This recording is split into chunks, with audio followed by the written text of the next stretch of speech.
फुलंब्री तालुक्यातील वाघोळा येथे आमदार हरिभाऊ बागडे यांनी मंजूर केलेल्या आणि बांधकाम पूर्ण झालेल्या जिल्हा परिषद शाळा इमारतीचा लोकार्पण सोहळा आमदार बागडे यांच्या हस्ते संपन्न झाला।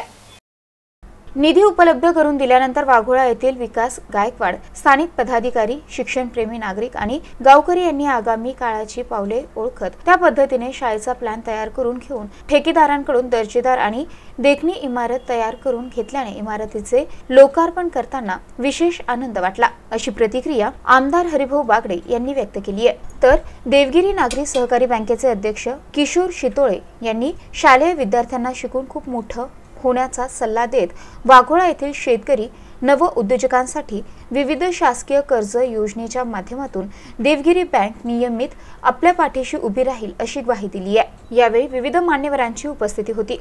या कार्यक्रमाचे प्रास्ताविक मुख्याध्यापक बाविस्कर यांनी केले, तर मनोगत विकास गायकवाड, सूत्रसंचालन राम गायकवाड आणि आभार आत्माराम गायकवाड यांनी मानले।